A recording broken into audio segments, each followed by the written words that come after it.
tous, bonsoir chers amis internautes de Le Monde à Dakar. Bienvenue dans votre émission Revue d'entreprise. Tey nag ñuy dalal koo xamante ne ni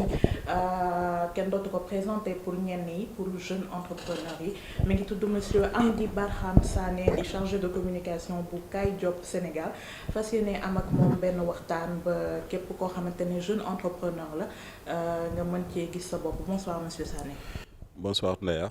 ñu ngi lay nuyu di kontaan di la dalal ci suñu plateau émission revue d'entreprise fas yéene am ak yow benn waxtaan bu xaw a yaatu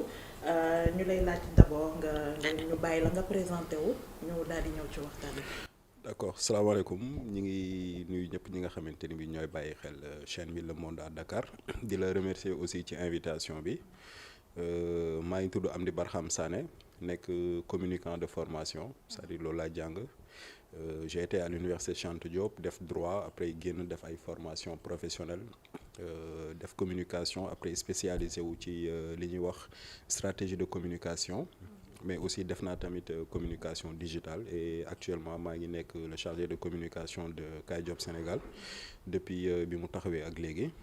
et en même temps aussi je fais également de la consultance pour yeneen entreprise yoo xamante ni bi peut-être dañuy doog a lancé wu nañu et que dañuy bëgg liggéey seen communication aussi parfois aussi damay intervenir ci loolu voilà mi ngi noonu daal ci tënk. D'accord. Alors pour entrer dans le vif du sujet pour ñi nga xamante ne xamaguñ ko lan mooy exactement Kaay Job Sénégal. alors waaw pour peut-être ñi ko xamagul Kaay Job Sénégal bu ñuy wax li ko tax a jóg benn kuréel la benn plateforme boo xamante ni bii ay jeunes ñoo ko taxawal ay jeunes entrepreneurs man ci laa bokk mais ñaar ñi ko jiite wala ñaar ñi nga xamante ni bii xalaat bi ci ñoom la jaar muy Dior Fall Gueye ak Makhtar Ba bi donc yàlla def ñu taxawal ko et li tax nag ñu am xalaatu taxawal ko mooy dafa am benn constat bu ñu def boo seetee au Sénégal il y a beaucoup de jeunes qui font des études voilà qui ont des diplômes mais da ngay gis ni malheureusement liggéey dafay xaw a jafe trop ci ñoom voilà même ñi nga xamante ni bii jànguñu wala amuñu benn diplôme dañuy soxla liggéey mais dafa jafe trop mais ci noonu aussi ngay gisee à côté am ay yeneen jeunes yoo xamante ni bii aussi am nañu diplôme wala amuñu diplôme mais yëg ni war nañu mën a samp seen liggéeyu bopp pour effectivement ñu mën ci génn constat bi mooy ñii ma la wax ni yëpp comme quoi que ñi ngi jéem a samp seen liggéeyu bopp du ñu am souvent visibilité bi war ci télé yu mag yi wala ci rajo yu mag yi nekk Sénégal donc nous on s'est dit que il y a un outil aujourd'hui qui est assez utilisé par plus de 3 milliards de personnes dans le monde muy internet te lu waaye di bëgg mu fës bu jaaree ci internet mën na am mu fës donc c'est pourquoi nous on a utilisé internet pour créer Kaay Job pour mettre la lumière sur ces jeunes-là. Au début c'était juste faire la promotion de l'entrepreneuriat c'est ça l'objectif général te souvent boo waxee objectif général mën nga wax aussi objectif spécifique mooy ay objectif yoo nga xamante ni bi da nga koy génnee ci objectif général bi te le premier objectif spécifique c'est faire en sorte que la promotion d'un jeune ou d'une jeune entrepreneur puisse découler à l'obtention d'un financement wala aussi beneen objectif spécifique bi mooy tamit fexe ba booy promouvoir benn ndaw loolu nekk source de motivation bu yee beneen ndaw boo xam ne am na ay diplôme wala amul ay diplôme mais tolloo na ak moom jamono wut na liggéey amul su gisee ni moromam mi ngi teg yëfi boppam di ci génn moom mën na ne man dinaa defi ni moom donc loolu mooy li nga xamante ni bi mooy tënk Kaay Job am nañu 4 ans maintenant waaw ñu ngi góorgóorlu daal. D'accord. Alors par rapport à ça yéen Kaay Job naka ngeen juger entrepreneuriat bi au Sénégal parce que gis nañ ñu bari dañuy lancer wu les jeunes n'ont pas peur de se lancer mais dañuy dem ba ci biir comme ni nga ko waxee tout de suite dans tes propos il y a des problèmes de financement problèmes de partenariat donc par rapport ci côté boobu noonu yéen ban apport ngeen ci apporter. Ok c'est vrai ñun nag li nga xamante ni bii tey moom la ñuy jéem a apporter dans le secteur de l'entrepreneuriat mooy fexe ba nit ñi am ci benn gis-gis bu gën a simple bu gën a oyof parce que le plus souvent entrepreneuriat gars yi bu ñu ko doon wax dañ doon utiliser ay expressions yu extraordinaire xam nga de sorte que dafay am koo xamante ni bii day yaakaar ni moom affaire yi concerné wu ko alors que l'entrepreneuriat est accessible à tout le monde, même si tout le monde ne peut pas être entrepreneur aussi, tu vois. Donc ñun li ñuy fexe def mooy loolu déjà fexe ba nit ñi am benn déconstruction ci entrepreneuriat xam ne lu nit mën a sóobu la lu nit mën a génn la. L'autre chose aussi mooy fexe ba ndaw ñi gën koo ñeme mais buñ ko ñemee itamit ñu fexe ba buñ ci sóobu mais ñu jël toutes les dispositions qu'il faut. Parce que comme li nga wax léegi moo ci nekk nit dina ci dugg dem ba yàgg bàyyi li tax mu bàyyi nag dafay bëri ay phénomènes yoo xam ne moo ci dugg c'est-à-dire y a beaucoup de paramètres en tout cas qui concourent à ce que le jeune ou la jeune n'avance pas forcément dans l'entrepreneuriat. Benn day am des fois problème déficit d'information. Bu fekkee da nga bëgg dugg ci benn mbir te jëloo temps wu wut ci ay xibaar wala ay information yu leer boo ci duggee boo deful ndànk doo sori. Mais mis à part le défaut d'information, effectivement, il y a un problème de financement. Tout à fait. Loolu moom je pense que c'est le nœud de la guerre. Et nous, on conseille très souvent aux entrepreneurs de surtout partir avec un autofinancement. Ñu jéem a demal seen bopp seen liggéey mu commencé di dem ndànk-ndànk dina am ba toll foo xam ne soo wuti jee financement dina xaw a yomb. Mais donc pour nga démarrer rek am financement dafay xaw a compliqué. L'autre chose aussi mooy comme je l'ai dit parfois bu ñuy dugg ci mbir du ñu jël temps wu dem gis ñoo xam ne ñoo ñuy jiitu ci affaire bi ñu waxtaan ci ak ñoom muy li ñuy wax le système de mentoring. Tey bu fekkee da nga bëgg dugg ci entrepreneuriat ce serait bien que nga dem gis koo xam ni peut-être mi ngi ci même secteur bi nga bëgg a dugg mu coacher la tuuti accompagner la partager ak moo ak yow expérience bi nga xamante ni bi moom am na ko ci milieu bi loolu dina tax ba yenn erreurs yi yow nga mën koo éviter. Mais si on entre dans le secteur sans prendre d'information sans peut-être chercher un coach wala un conseiller dina xaw a métti. D'accord. Alors, bien. Alors monsieur Sané, actuellement par rapport à Kay Job, est-ce qu'on pourrait savoir yan projet ngeen am actuellement pour les jeunes entrepreneurs, on va dire? Alors le projet qu'on a et qui se poursuit éternellement mooy la promotion de l'entrepreneuriat loolu projet la boo xam ne moom saa bu ñu xëyee dañ ci nekk. Mais sinon tey ñaari projet yi nga xamante ni bi moo gën a nekk à l'actualité mooy benn initiative bu ñu tuddee Kay Job sa projet.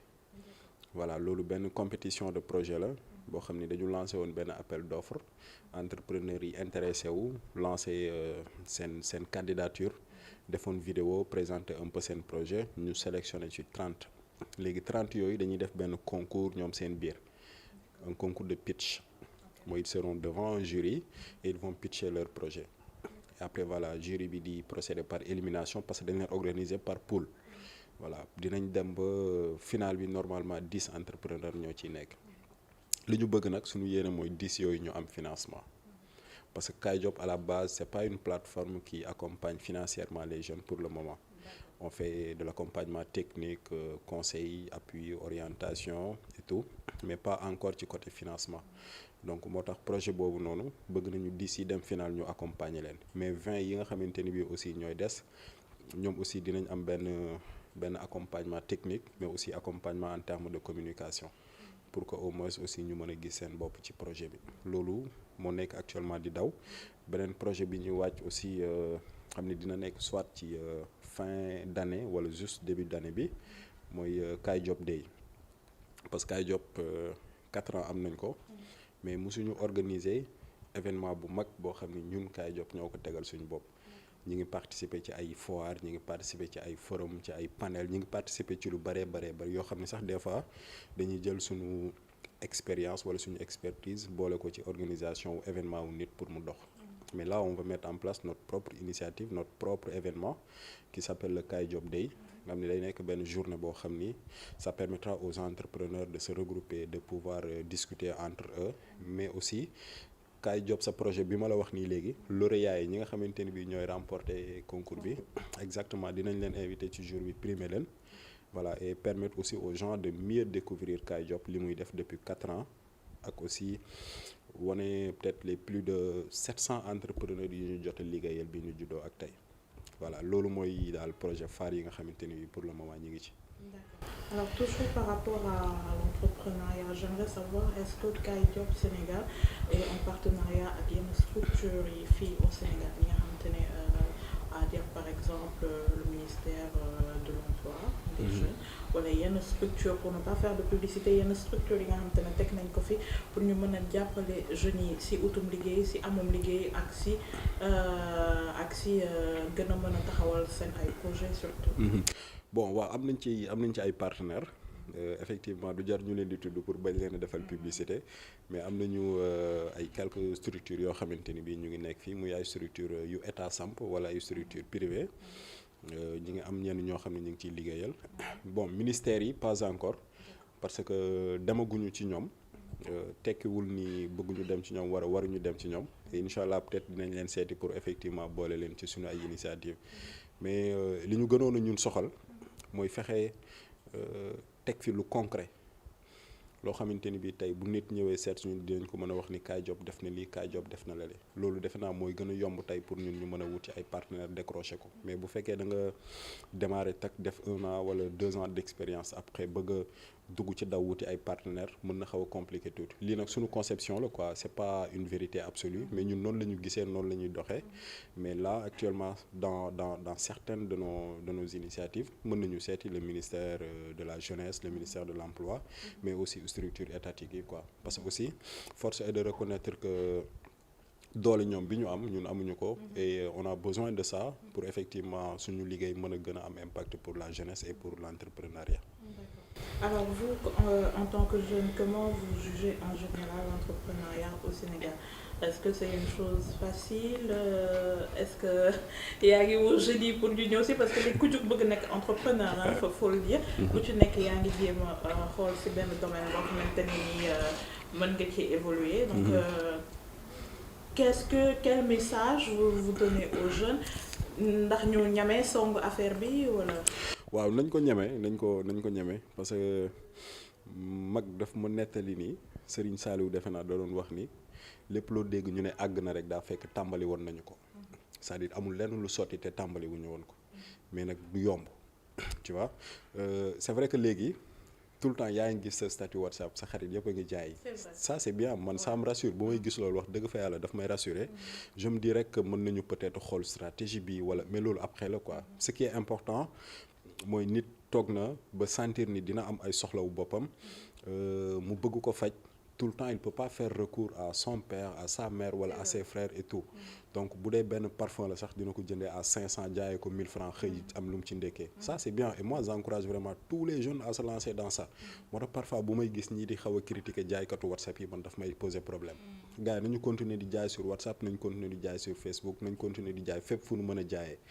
mais entrepreneuriat ku la wax ni dafa yomb jàppal ni bëggul nga réussir ci c'est extrêmement difficile mais le difficile en fait est chemin comme on dit pour dire que le chemin est difficile et sera toujours difficile l'entrepreneuriat je le dis à chacune de mes sorties médiatiques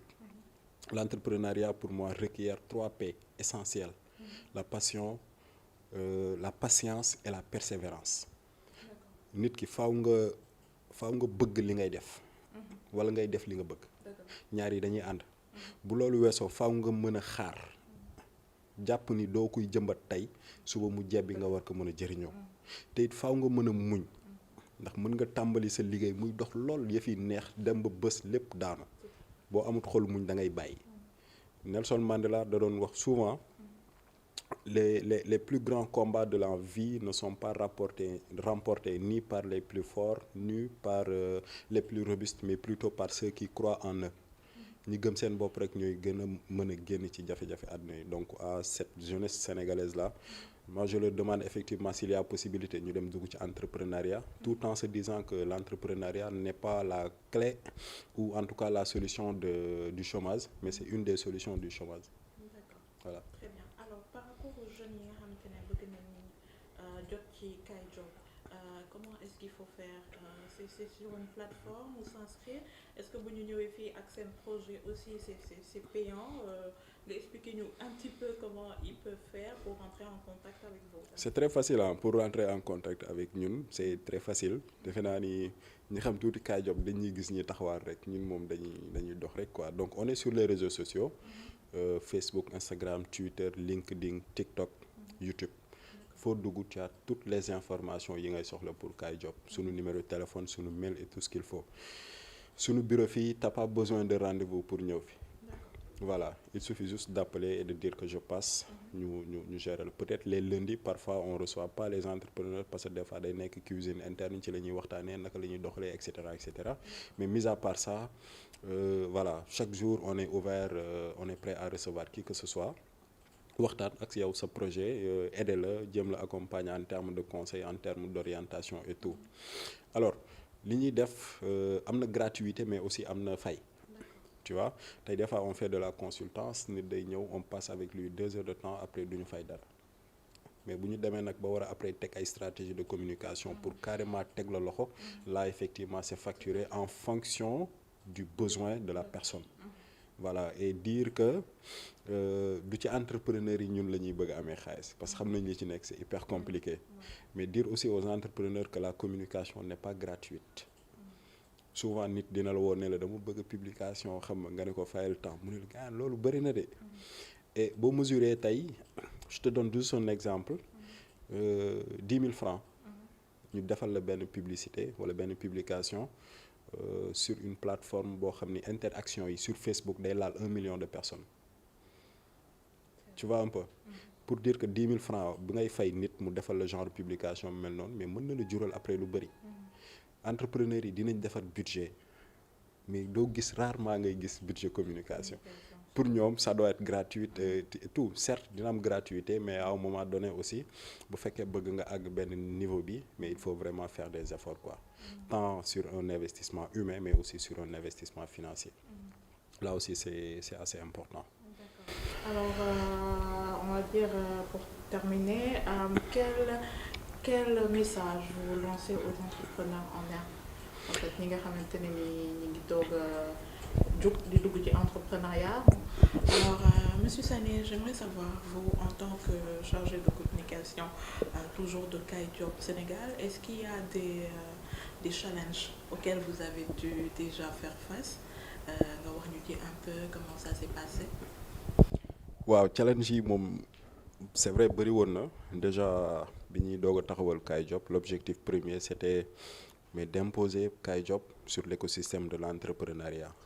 dire que ñun li ñuy def nekkul ñun ñoo ko fi njëkkee te duñu ko fi mujj chaque fois di nga gis ay jeunes yoo xam ni ñi ngi teg ay initiatives yu am solo mais ñun comme dañu waroon ñëw aussi andi suñu loxo ci mbir mi il fallait que ñu jéem ko def ci anam bu gën a rafete ba nit ñi xam ñu si mais xamin bu rafet. Je dis que très souvent nit ki mën nañ la xam ci xamin boo xam ni day ñaaw wala mais nous on a toujours essayé de nous imposer tout en respectant ce qui a déjà été fait ou ce qui est en train d'être fait par d'autres jeunes. Loolu yàlla def na am nañu ko benn challenge la woon beneen challenge bi aussi moo nekkoon fexe xiirtal ndaw ñi ci entrepreneuriat et tey ak ay témoignages yu leer nit léeg-léeg woo la ne la dama bëgg dugg ci entrepreneuriat te yéen Kaay Job yéen a tax ma bëgg dugg ci entrepreneuriat maa ngi leen di suivre maa ngi gis li ngeen def donc dama bëgg dugg ci entrepreneuriat loolu bokk na ci challenge yi mais ñun aussi à titre personnel challenge bi mooy yow boo nekkee ci milieu entrepreneuriat di ci liggéey di daje ak ay ndaw say morom say mag wala say rakk yoon la aussi ngay challenger sa bopp pour ce niveau di xaw a yéeg tuuti ba tolloog niveau wu gars yi moo tax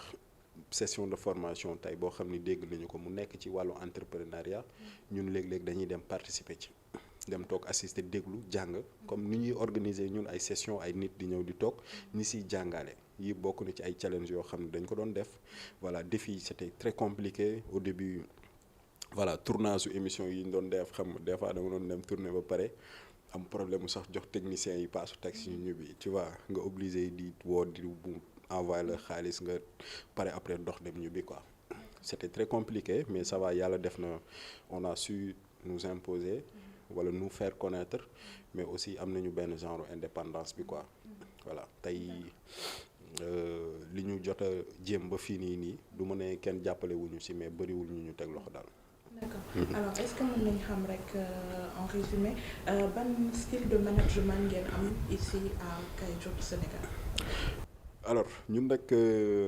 souvent ñi nga xamante ni bii dañuy ñëw ci bureau bi léeg-léeg dañuy toog ba mu yàgg ne mais ñi naka la ñuy liggéey parce que boo ñëwee doo xàmmee ay chef ay non chacun a des objectifs bien définis parce que xam nañu lan mooy Kaay Job c'est-à-dire Kaay Job pour ñun c'est une idéologie lu ñu gëm la lu ñuy dund la loo xamante ni bii dañuy tëdd ak moom di yeew ak moom di dox ak moom moo tax ku nekk ci ñun bu ñëwee rek mi ngi sëgg ci li mu nekk bu paree li muy liggéey def compte rendu groupe bi gars yi dafay appréciation ñu avancé mais sur le papier effectivement am nañu coordonnateur am responsable finance am responsable chargé des partenariats am responsable communication mais tey décision bu nit di jël wala boog proposition bu nit def pour ñu mën ko appliquer mais effectivement ku nekk dina ci joxe kàddoom parce que chance bi mooy ñun dañu xamante njëkk Kaay Job di judd tu vois mais yàlla def bi Kaay Job taxawee aussi loolu gën a dëgëral suñu xamante ba tey ñuy liggéey moo tax on travaille dans une ambiance très conviviale voilà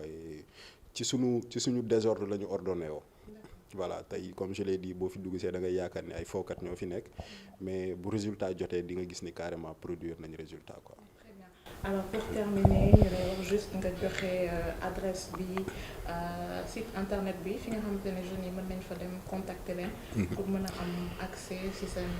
plateforme ak sa mot de passe. voilà donc bu ñu duggee ci réseaux sociaux yi mën nañu def Kaay Job K2AYJOB. réseaux sociaux yëpp noonu la ñu tudd muy comme je l'ai dit sànq TikTok Instagram Facebook Twitter LinkedIn site internet bi aussi www.kayjobsn.com voilà il y a toutes nos informations yu fa nekk et tout sunu numéro ngi fa voilà on est joignable là-dessus peut-être le mot de la fin comme j'ai l'habitude de le faire j'adresse wala un appel bu may lancer aux autorités étatiques ñu gën a teg loxo entrepreneurs yi dañ ko soxla surtout côté financement certes ñi ngi jéem di def ay jéego mais lu ñu yokk du doy parce que jeunes yi bëri nañ liggéey jafe na te bëgg nañu dugg ci entrepreneuriat bu ñu leen di jox aussi financement nañu fexe tàggat leen ba pare doo ko teg seen loxo financement te it nañ leen may temps ñu liggéey avant ñu leen commencer di laaj remboursement ça également c'est assez important. L'autre chose aussi message bi ñuy jox télé yi wala rajo yi mooy nañu gën a tamit di fexe di fësal ndaw ñi nga xamante ni bii ñi ngi yor seen job te bëgg rek mu fës tey da ngay gis jeune bu soxla benn 10 minutes télé mais bu ñu ko facturer da ngay sax waaru quoi et pendant ce temps ces mêmes télé nous imposent des jeunes qui n'ont aucune espèce d'importance pour la communauté voilà loolu je pense que aussi il faut que ñu gën ci bàyyi xel jeunes yi nañ ko ñeme rek te dugg ci entrepreneuriat jéem ba échouer defe naa moo gën ñàkk jéem mais nañ ci nekk rek. D'accord. Merci beaucoup. C'était tout pour votre premier numéro de revue d'entreprise. Nous remercions Monsieur Sané, comme je vous l'ai dit, chargé de communication de Kaay Job Sénégal. Di leen remercier yéen aussi, chers amis internautes pour le monde à Dakar. Di leen jox dig daje dans votre prochain numéro, Inch'Allah.